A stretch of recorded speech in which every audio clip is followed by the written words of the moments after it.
Welcome to the LearningShared podcast. Hello, my name is Alan Wood and I'm your host. Thanks very much for listening. So LearningShared is a space for anyone with an interest in supporting the needs of vulnerable learners in our society, including those with special educational needs and disabilities. We'll be hearing from and talking with a wide range of colleagues and stakeholders, including teachers, specialist practitioners, school leaders, researchers, as well as parents and carers. They'll be sharing creative, inspiring ideas, effective practice, and things they've learned along their journey. With that in mind, please get in touch if you'd like to suggest a topic for a future episode, or if you'd like to be involved in any way. You can visit us at www.learningshared.org or tweet us at _LearningShared. The LearningShared podcast is brought to you by Evidence for Learning and the EFL Send community. This is a growing community of teachers, practitioners, school leaders, researchers and academics that support children, young people and adults with special educational needs and disabilities, or indeed any form of additional learning needs. You can find out more about the EFL Send community and Evidence for Learning at www.evidenceforlearning.net. I hope you enjoy this episode. Episode 1, A Recovery Curriculum. Loss and Life for Our Children and Schools Post-Pandemic, Part 1. Hello, so this episode was recorded during the third week of April 2020 at the height of the COVID-19 pandemic. Schools across the UK and in many parts of the world are closed to the vast majority of learners, and children's lived experience is being shaped by unprecedented circumstances.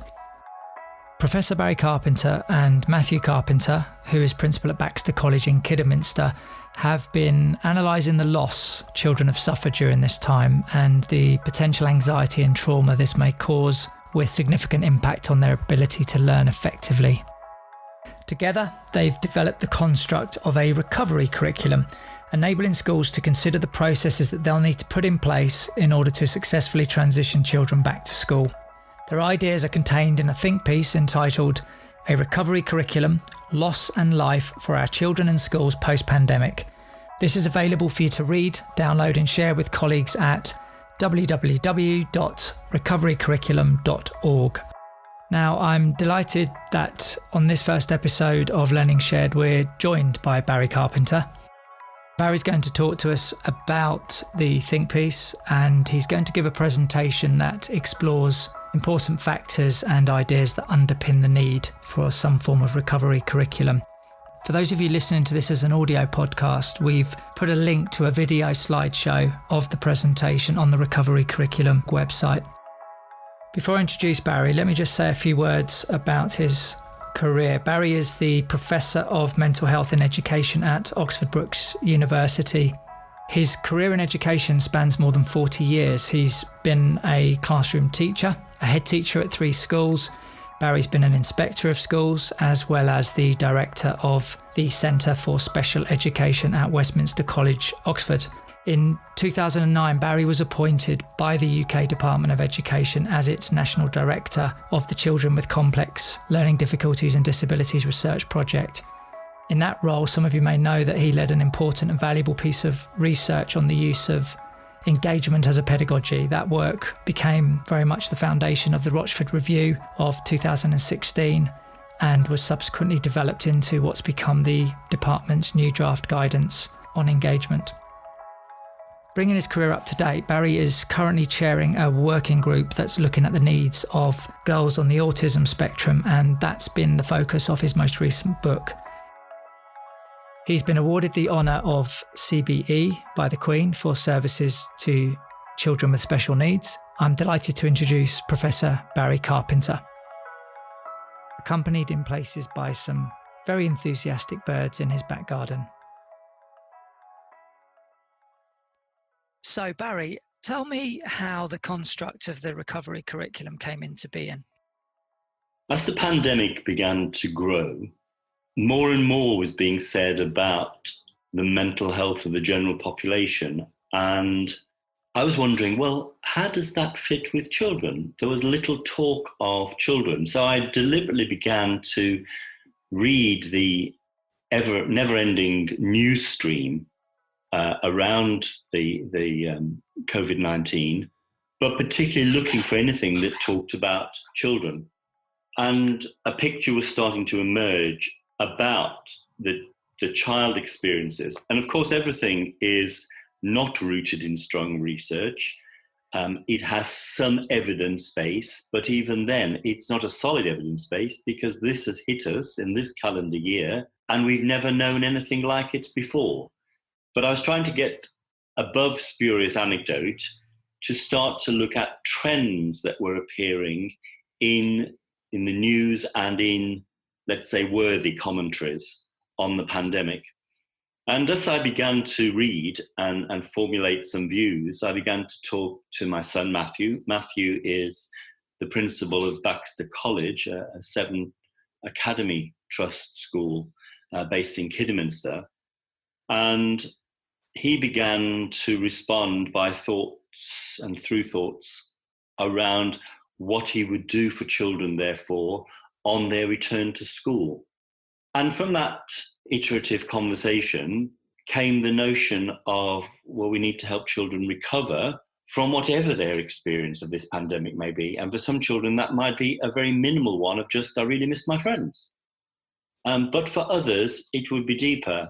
And the more I read, the more I analysed, the more Matthew and I talked, we formulated eventually what has become the recovery curriculum. The recovery curriculum is a construct. It's not a written curriculum telling you to do this, this, and this. There's no tick boxes. There's no accountability to government. It's just about a series of signposts as to where we might go with children when they do return to school, based on sound hypotheses of what their lived experience may have been during these weeks of lockdown and of no school.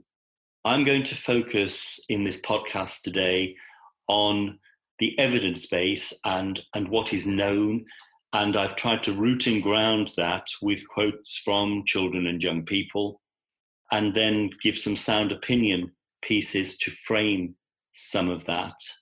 I'm going to briefly touch on and what might you do when the children return to school, but that's going to be dealt with in greater depth by Matthew in the second in this podcast series, where he will look more deeply at some of the strategies within school for enabling children to make a successful transition back to being efficient and effective learners. So this presentation, this podcast, is about a recovery curriculum. It's about the loss children will have experienced during this time of lockdown, during this time of the pandemic crisis that has hit our world. What has life been like for our children during the time of the pandemic? And how will life be when our children return to school? This presentation is based on the think piece that you will find on recoverycurriculum.org. And the think piece is titled the same as my presentation for today, A Recovery Curriculum, Loss and Life for Our Children and Schools Post-Pandemic. It's highly recommended that you read that think piece in conjunction with this podcast. And indeed, if you're using this podcast to stimulate discussion amongst staff teams, it would be a fair expectation that people will have read the think piece. This presentation, as with any PowerPoint, can only be a series of coat pegs on which to hang thoughts. What underpins the recovery curriculum? From my systematic search of news reporting, of opinion pieces, what emerged clearly conceptually was this notion of loss. The most frequently mentioned losses in that literature search were these 5 that you'll see on your screen now. A loss of routine, a loss of structure, a loss of friendship, a loss of opportunity, and a loss of freedom. Just pause for a moment. Just think, what do those mean for each of your children? Other losses have been mentioned. Some of those relate specifically to adults. So, for example, a loss of financial stability. Some of the losses mentioned I would class as subcomponents of those major themes, those major trends that I've articulated in the 5 losses. So in effect, those 5 losses have become the evidence base and the catalyst for constructing the recovery curriculum. I'm going to now illuminate each of those 5 losses by just giving you some words or insights from children themselves. That the loss of this daily routine, of the structure, of the coping mechanisms. For some children, there will be a loss of sleep, and that was definitely mentioned many times. But I think it relates very much to routine, because sleep is part of a daily routine for any of us. But for the developing child whose brain is having growth spurts, just as their body is having growth spurts, sleep is absolutely vital to sound, healthy brain development. Some parents may have observed their children being quieter. Others may flinch, may be easily alarmed. Some children may have experienced panic attacks. The heightened exposure of children to online learning may have encouraged some children in their own time to have explored aspects of the internet that are the dark web. It may have caused some children with the internalized tension of this experience to have begun to self-harm.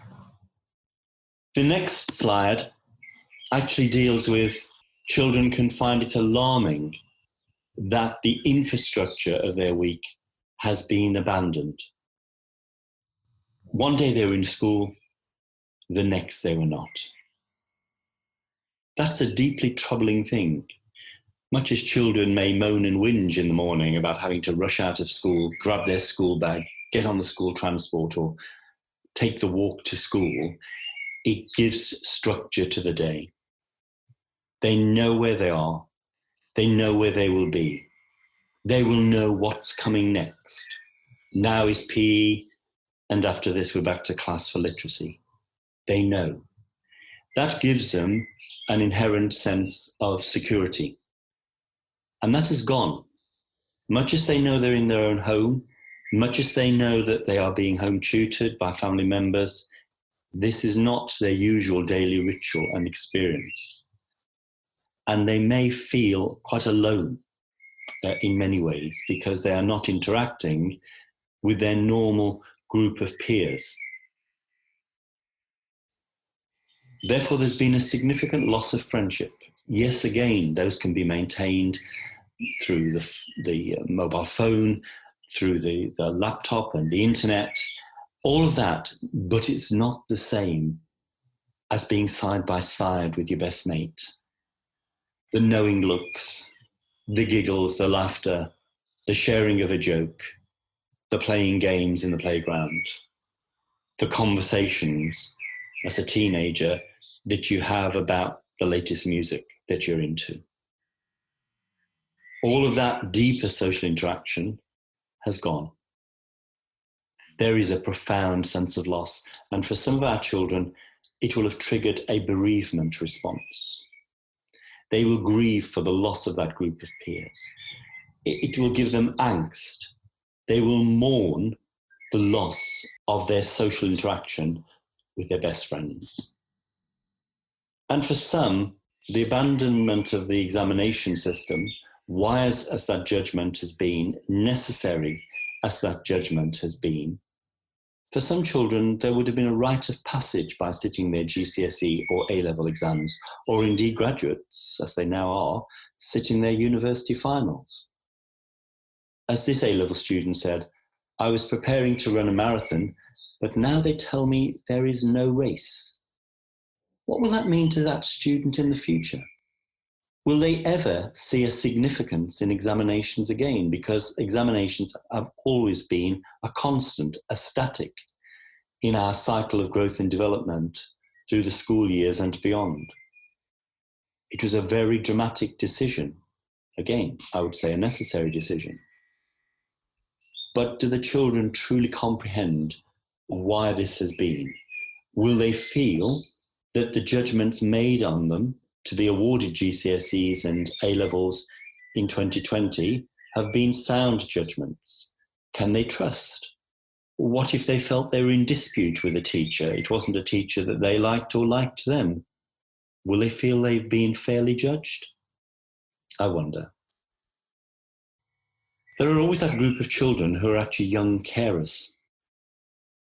School for them may have been the highlight of their day because they escaped the routines they had to undertake as a young carer in the home.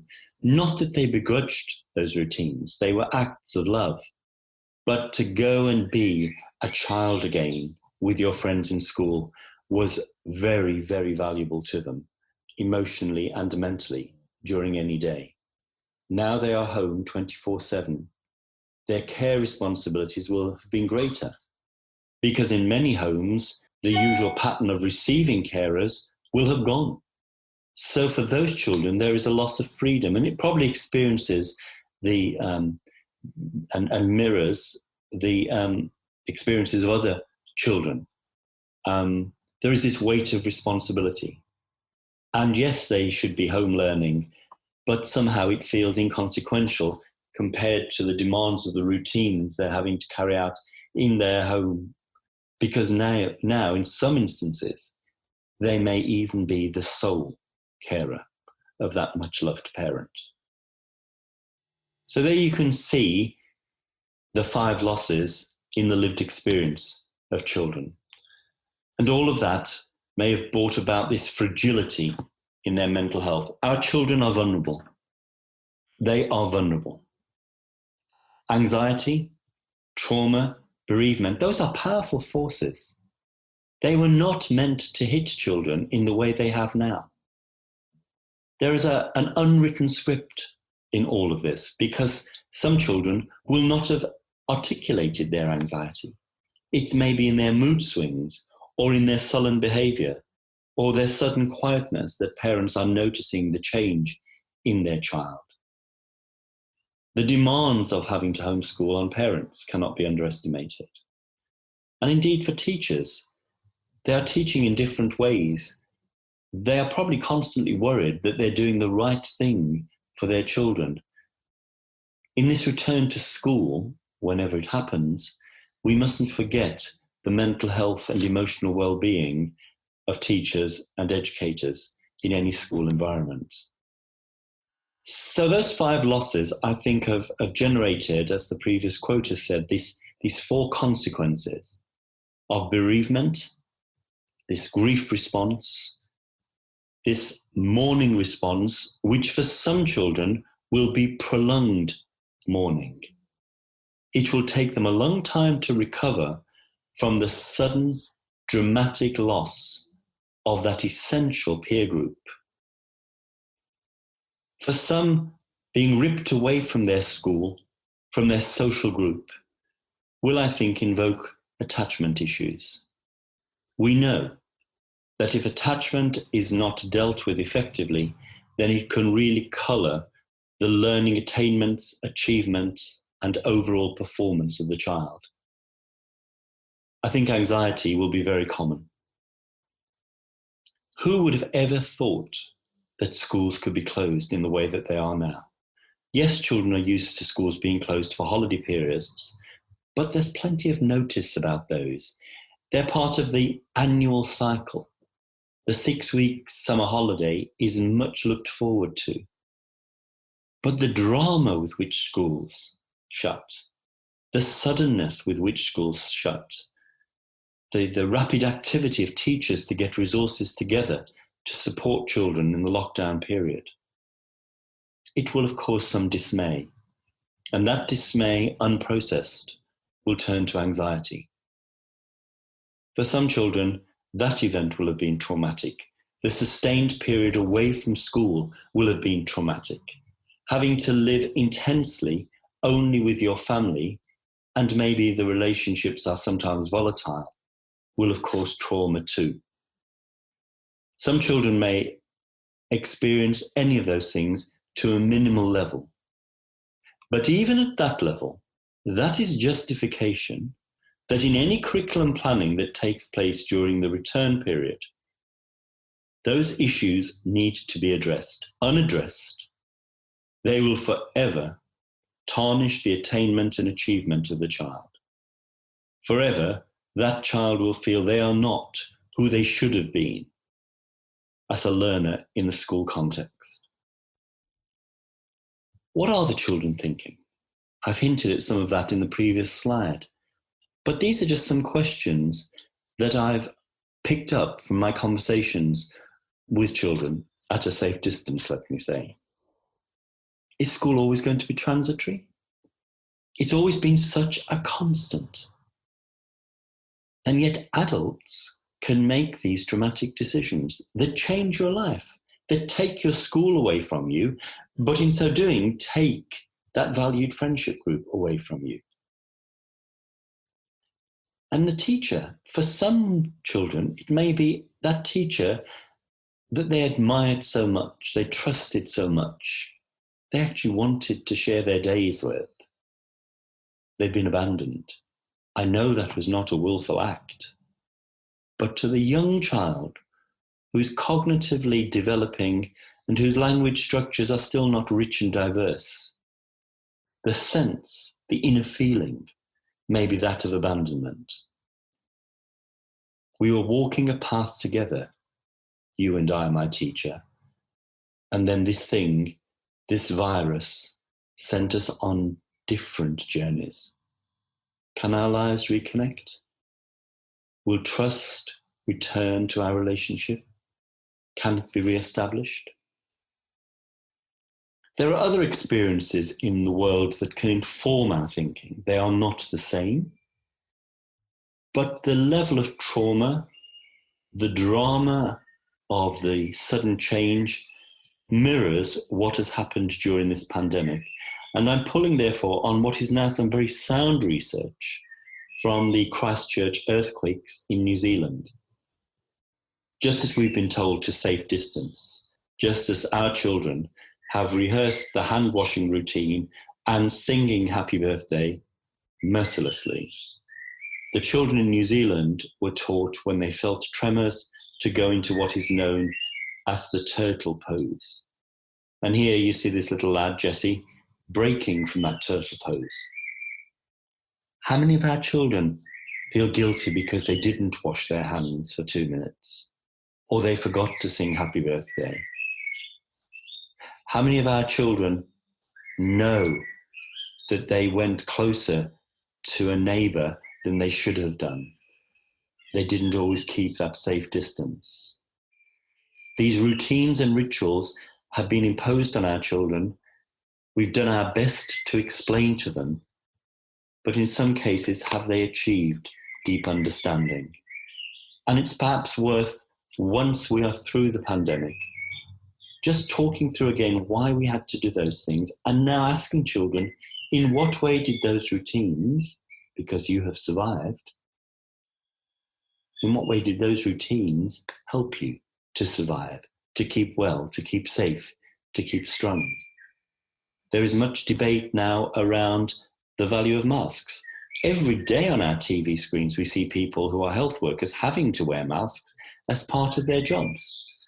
What if we have to wear masks? And it's probable to some degree we will be advised to mask in some way, whether that be with a scarf or whether it be with a made mask. What's the consequence of human interaction?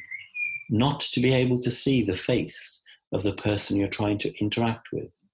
Will children feel comfortable wearing masks? We cannot take away again the impact visually on the mental adjustment of the child to that situation. I mentioned attachment earlier, and I think it's worth reminding ourselves what we know about attachment.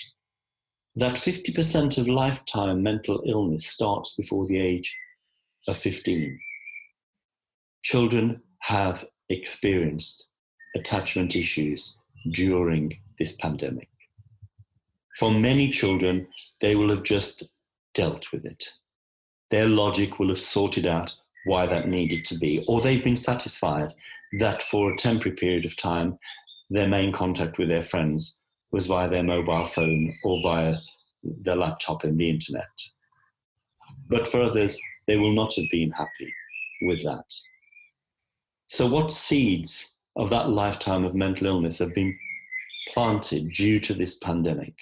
We can't be sure. We will never truly know, which is why in our recommendations about the recovery curriculum, we're suggesting that there should be something for all children that checks out they're okay, that rehearses the experiences and the lessons learned from these pandemic experiences, that significantly targets emotional resilience, that brings them back to the status of an emotionally healthy child whose well-being is intact and used to create a sense of wellness. Because we should remember that children that are securely attached are better learners. They're better problem solvers, they achieve more academically. And socially, they're more cooperative. They can self-regulate, they're socially empathetic, they're more self-aware. How many children, because they feel isolated, will have lost the ability to be empathetic to others?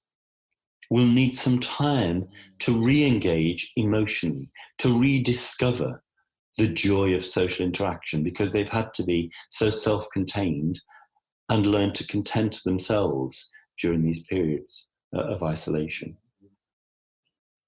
Many, I think, will have experienced anxiety during this period. Just want to revisit what anxiety does to a child. Anxiety is common in all of us. It's when that anxiety gets out of control. The cortisol levels in the brain begin to rise. When the child gets extremely anxious, the cortisol levels hit the surface of the brain and can block the memory imprint. That child may have been no trouble in your lesson. They sat very quietly, seemingly attentive, but in fact they were really just holding themselves together to get through that lesson. If you then asked them, "What did I teach you yesterday?" they would reply, "I don't know." They're not being rude, they just don't remember. There was no imprint on the brain. The anxious child is not a learning child. If our classrooms, when our children return, are ones with expectations about academic attainment alone, anxiety will increase. We need opportunities that allow emotional expression. We need opportunities in our schools that allow social interaction, the rediscovering of working together, child and teacher, child and child, for staff teams to rediscover working together. They have been dispersed into communities and working from home, not a natural situation. Teaching relies on interaction of feeding off ideas between colleagues. So it is for learners. So much of our work in schools is about group work with children, about peer-to-peer interaction. All of that is gone. Let's not just think it will automatically return. And even if it does return, and quickly, whilst we'll be thankful, we should have made sure that we engineered that process to be sure that the children have the right and prerequisite skills to return to that status of effective learner. So to the recovery curriculum itself, there isn't a book you can open. It really is a construct. We've chosen to call it a construct because that word construct is part of the wider word construction. This is about constructing the children's return to school, constructing the nature of their learning experiences and program during those first weeks back at school. In fact, in the best practice, we will see a co-construction, a co-creation of the experiences, that where the child says they were worried by the constant news bulletins announcing the daily death tolls. Let's deal with it.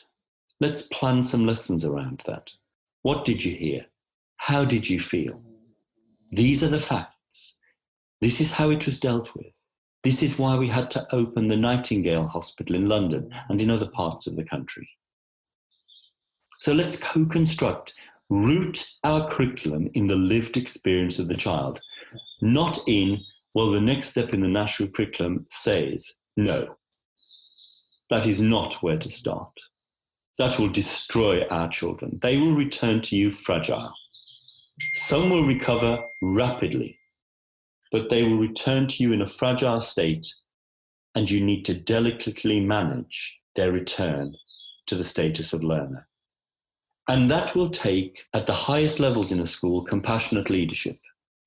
We need care and compassion to be demonstrated throughout our school communities. We need to just enjoy being with each other again, to share our common humanity and the essence of what that may mean. Yes, a recovery curriculum should have aims. It should reflect the values of your school, of your community. Let's make them live. You already have those written.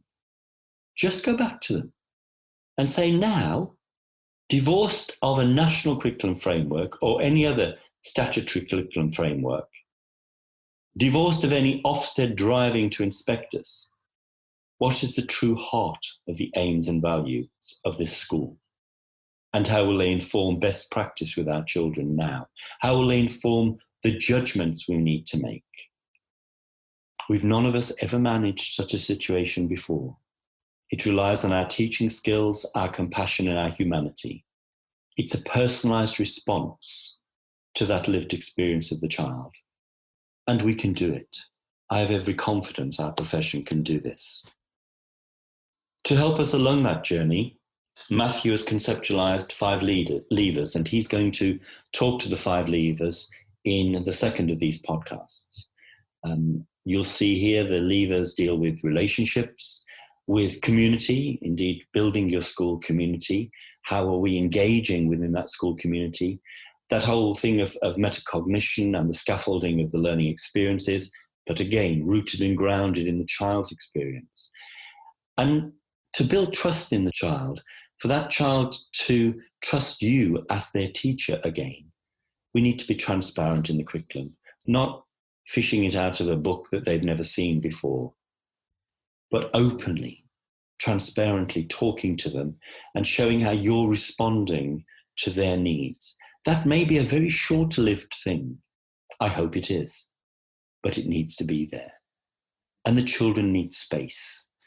Maybe because we'll return hopefully in times of better weather, maybe playtimes are extended to give them that extended period of social interaction after their lives have been so bereft of that social interaction. Give them time to just play. Give them time to, as teenagers, set up a football match. Give them space. That social dimension of their learning, of their being, has been negated largely during this period. They need some time. They need some space to rediscover self-image, concept, and confidence. So there are 3 phases to the recovery curriculum. Firstly, holistic recovery. All children have experienced the pandemic. All children have listened to the news. All children have heard the daily death tolls announced, whether they have truly understood or not. All children have experienced lockdown. There is much merit in every school putting into place, in whatever way it can, focused time that allows children to recover, to make sense of some of the things that they have heard during this lockdown period. So we would recommend that there are a series of activities that all children can participate in to rebuild that emotional resilience. For some, however, there will be specific needs-led approaches, a more focused recovery. That might be done in small groups. It might be dealing with trauma. it might be dealing with grief, but a more personalized approach as an intervention. But for some, the recovery may take some time. Maybe a child lost a grandparent during the pandemic. Maybe they lost a next door neighbor. Maybe the lady over the road who was a nurse died on the front line, and they've heard many conversations, seen their parents deeply upset, seen people weeping, and have felt, but not known how to understand those feelings. How are you going to structure that in your school? How is that going to continue as it may beyond this academic year and well into next? We need to recalibrate the child as a learner through that process of recovery. And for some, that recalibration will take longer and more effort and energy than for others. As this next quote says, a lot of that is going to be down to you as a skilled, intuitive teacher. Not often we hear teacher intuition talked about these days, but do you know, your gut reactions are at times going to be the thing that will inform your best judgments. It's all you have. We have no history of dealing with these situations, of reconvening our schools and restructuring the learning experiences of our children. That child you knew as a happy, smiley, engaged learning child may come back to you as the pale, sullen, worried child who hides behind a mask of fear. That child is disenfranchised from the curriculum. That child sees no relevance in coming back to school because they've learned to live without school. How are you going to re-engage that child? You see, our quest, our journey, is to put in place that process of re-engagement, to lead that child through stages of fleeting engagement to more sustained engagement, to eventually through to the pinnacle of authentic, deep engagement.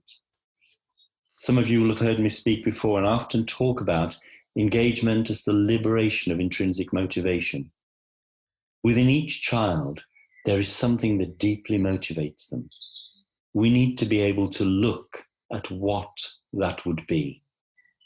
To do that, you might want to use various lenses of engagement. Some of you will know the work that I've written on engaging learners with complex needs, which is referenced at the end of this, at the end of the think piece that we've advised that you read. And it resulted in a collaboration with several colleagues who led during the time that I was director for the Complex Learning Difficulties and Disabilities Research Project. But there's also at the end of this presentation the web link to the Engagement for Learning website, and there you can download the engagement profile. Some of you will have been using the version that emerged from the original 2012 research, which had 7 indicators. Some of you will now be moving towards the wonderful opportunities presented by the Rochford Review to use engagement as summative assessment and the 5 indicators that have been remodeled based on the findings from the original research. Whichever approach, they give you a lens to shine and illuminate the learning pathway of the child upon their return to school. Are they still curious? Can they innovate? It helps you ask all of those questions. It stops the immediate focus on attainment in literacy, attainment in numeracy. How are we going to get them ready for exams next year when they've missed such a significant chunk of year 10? We need to get them back to being efficient and effective learners before we can do any of those other things. Please give the children, as one of the leaders says, the space to actually do that, to rediscover the process of learning, to be reignited with the flame of learning, and to be awarded once more the status of learner. Other resources that I want to recommend that I think are going to be quite crucial, because we need to talk about the virus. We need to talk about the fact that everybody in the world experienced this. We've never known such a situation. We have been fighting a war against an invisible enemy. When we've talked about the NHS, we've talked about them as our troops on the front line. Some of your children may have had parents working in the NHS. They have seen the distress on their parents' faces. They've heard the washing machine going hour after hour, day after day, as clothing is having to be washed for fear that it's contaminated. So the first of the resources I'm drawing your attention to is the free downloadable resource from Books Beyond Words. These are wordless books, and Books Beyond Words very quickly produced a wordless pamphlet about the coronavirus. Some of you are thinking, well, my children could read, so why do we need something wordless? When something's wordless, it puts less loading on the brain. It allows the amygdala, the emotional area of the brain, to be free and to emotionally express.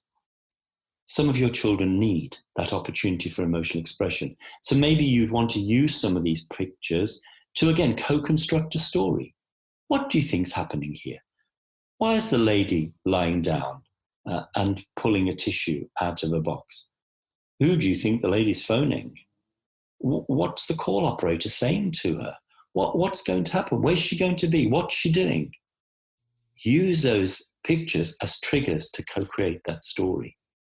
And there are some other titles in that series, again, completely free, that for some of your children, you might want to look at in greater depth, particularly for those children that are deeply troubled. These could be part of that program. And again, don't be frightened of the wordless nature. Use the picture as a stimulus. What teacher with any age group does not use a visual image as a stimulus? It's part of our teaching repertoire. Just make more of it at this time. Do not overload that troubled brain. Some of those children are not only troubled, but the events around them are troubling.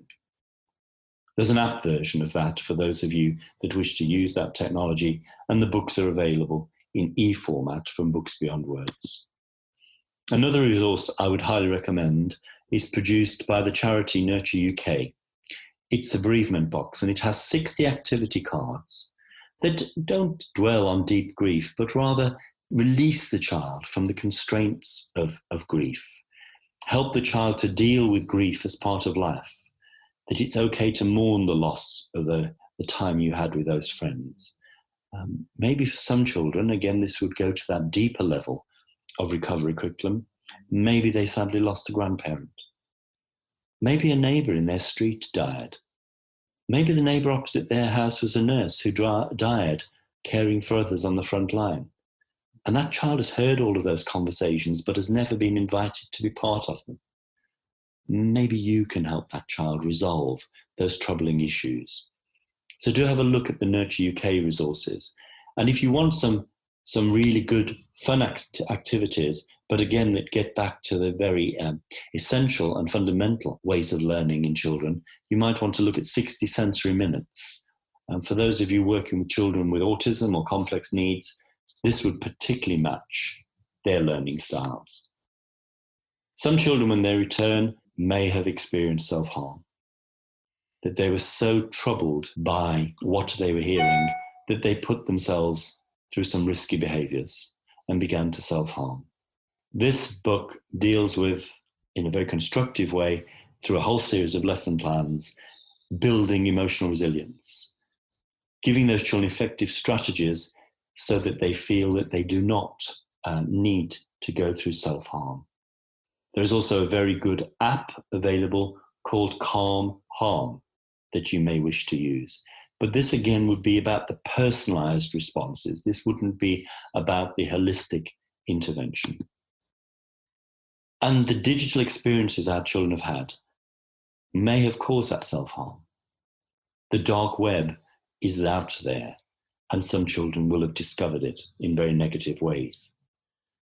It's a conflict, isn't it? That we warn children about how much time they're spending on their phones. Their screen time should be limited in a day for very sound reasons about brain growth and development and living in virtual worlds. And now they've become totally reliant for their learning via the computer, via the laptop, via the internet. How are we now going to tell them, well, you really shouldn't be on the computer for that many hours in a day? So let's think about self-harm and think about digital self-harm. and the risks that that brings. Posting negative comments about themselves on Facebook, for example, that then receive negative affirmations is going to do nothing for the self-esteem, self-concept, self-worth of that child. There may be over time deeper issues that you unearth. There just needs to be a structure in school that enables that to be dealt with. We have to think of this as the hospital situation. Some people go in for surgery and are in and out in 24 hours. Others are in there longer. Maybe they're dealing with cancer and it takes several operations, multiple rounds of chemotherapy and radiotherapy to get the cancer under control, or even eliminate the cancer and give them back their lives. It is the same process in terms of restoring our children's positive mental health that we need to go through. And for some, there are no time limits on that. The impact of media cannot be underestimated. As Tina Ray and Grace Carpenter Hershey write in the book on girls and autism, these media images are giving unrealistic notions to our children and affecting their self-esteem and self-image. It can lead to all sorts of consequences, including eating disorders. I think this pandemic, its impact on children's emotional well-being and mental health may, in some instances, have triggered these deep responses. Let's not ignore them. Let's use the materials that are out there to deal with them. And again, I commend to you some of the books that Tina Ray has written in recent times with great insight, but always with practical implications. The lesson plans are there, the classroom activities are there, all of which focus centrally on building resilience. Our children cannot have gone through this pandemic unscathed. We need to restore their mental health and rebuild their resilience. The scheme is coming into schools for mental health leads. We're just starting really that program. But again, Tina Ray with two colleagues has put together a wellbeing toolkit that mental health leads can use in schools. Maybe now is the time to have an intensive focus on this within the guidelines already that our government has given for mental health in schools. Let's use it. Let's use that permission and really go for it big time in terms of what we give to our children and the opportunities we have to explore this whole issue of mental health and emotional well-being. Some other resources you may want to look at are those from Butterfly Print, and they produce these wonderful emotional well-being journals where children can keep these as a personal record, or you can use the activities for group activity, for circle time, or at secondary level for tutor time. You may want to use some of the materials for assemblies, all sorts of opportunities. They're very cheap and cheerful, and I highly recommend them. Ultimately, what underpins all of our mental health is happiness. In my role as Professor of Mental Health in Education, I've carried out several international literature reviews, and always it comes down to what makes us happy and what makes us sad. The pandemic has made many of us sad. We have not been able to be with our children, with our grandchildren, with our friends, with close members of family. And we've lived and we've done our best each day, but we know there have been times where we've been sad. Once the pandemic is lifted and the restrictions are gone, then is the time to rediscover what it is to be truly happy, and it has to be for our children. When Beth Coble leads her podcast for you, we've asked her specifically to talk about something that Bev and I have worked on over the last 2 or 3 years, which is a quite simple technique of a happiness box. What would be in your happiness box? As a teacher, what would be in your happiness box? I have to say, I don't think wine counts. How do we engage the disengaged in our classroom? Because some of your children who were, before the pandemic, really wonderful learners will come back as the fragile, disengaged child. We need to explore the relationships. There's almost an unwritten relationship curriculum in our schools. Our children have gone through a period of neglect, not willful neglect, But there is some damage there from this period, and they have not had the attention of their teachers, the nurturing of their teachers. We must have a curriculum of recovery to deal with this loss and trauma. I've talked about the mental health. Let's just change a letter and talk about the mental wealth of our children. What treasure have you got as that skilled, wise teacher that you can invest in making your children mentally wealthy? Your children look to you to help them achieve their aspirations. Indeed, we're charged by the Education Reform Act 1988 for preparation for adulthood.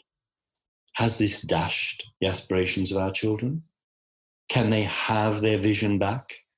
And can you, through your skills as a human being, not just as a teacher, enable them to realize that can be a reality in their lives once more?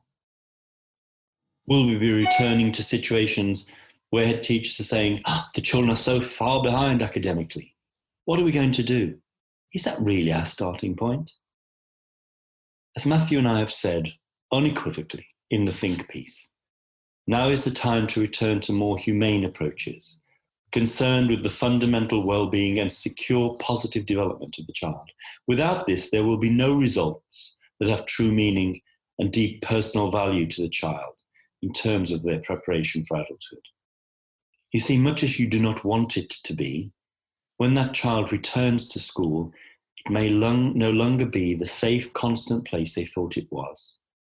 We have to be ready to understand that, accept it, hard as it is, and then to reframe those child's perceptions, show them that they can trust once more and that school is a safe place. It will look after them. As Harlem says in a book back at 1998 now, but I think this quote has got a new life in the current context. Only those education institutions that can demonstrate the value they add to the lives of students, and as well as to their communities, will they be considered as successful in the future. Is that your school?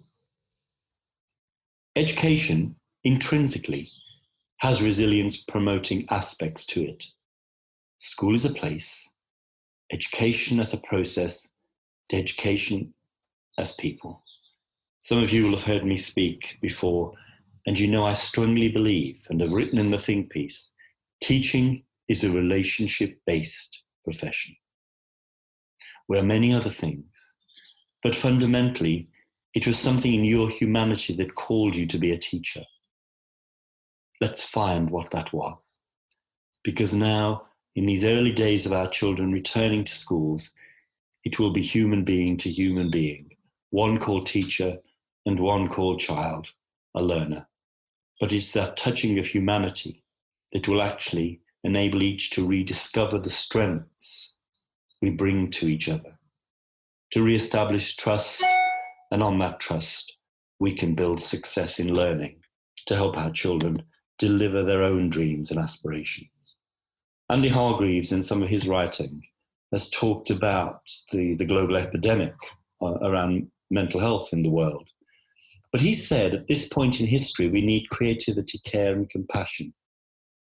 My goodness, he said those words in 2016. In 2020, we really need creativity, care, and compassion on a scale we've never witnessed before, because we have a pandemic, a worldwide pandemic, that we have never witnessed before. And how do we solve it? In our humanity, how do we bring solutions? Creativity, care, and compassion. Those should be our guiding principles as schools return.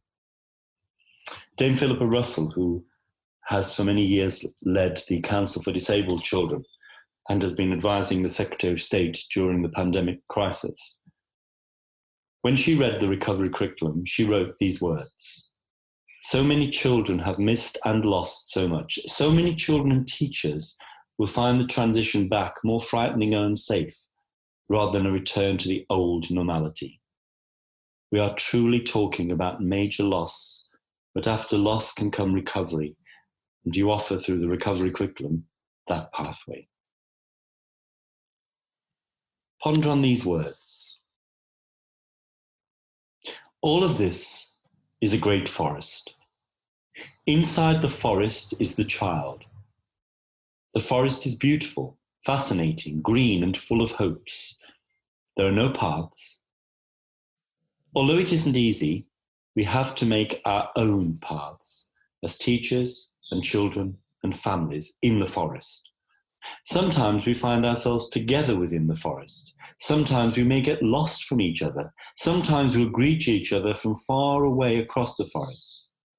But it's living together in the forest that is important.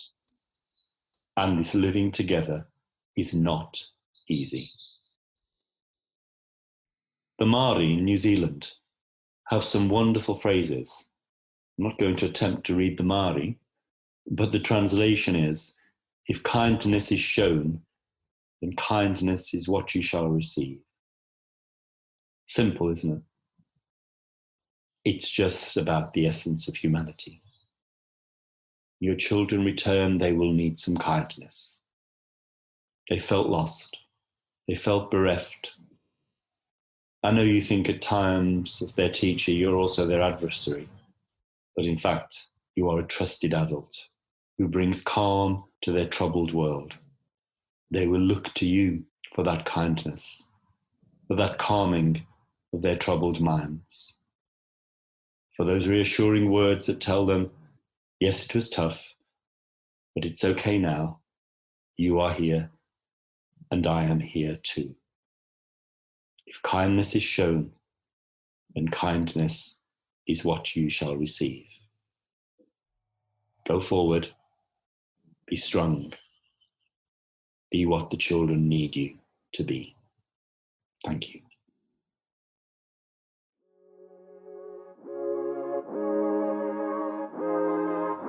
Thank you, Barry, and thank you for listening. So, over the coming episodes, we'll be hosting a series of conversations to start to explore and develop what a recovery curriculum might look like in the context of a school's existing curriculum. We'll discuss and explore practical approaches with a number of school leaders, practitioners and researchers, and those conversations will touch on pedagogy, resources and many other factors. Don't forget to subscribe so you don't miss an episode, and please do get in touch with feedback if you'd like to either suggest a topic for a future episode or if you'd like to be involved in any way. You can find more information about the recovery curriculum at www.recoverycurriculum.org. There's links to resources, reference materials, as well as video slide decks. Barry Carpenter's webpage is www.barrycarpentereducation.com, and the homepage for the podcast is www.learningshared.org.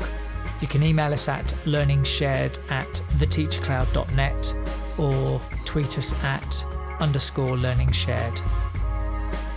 So for now, thanks again for listening. Stay safe and be well.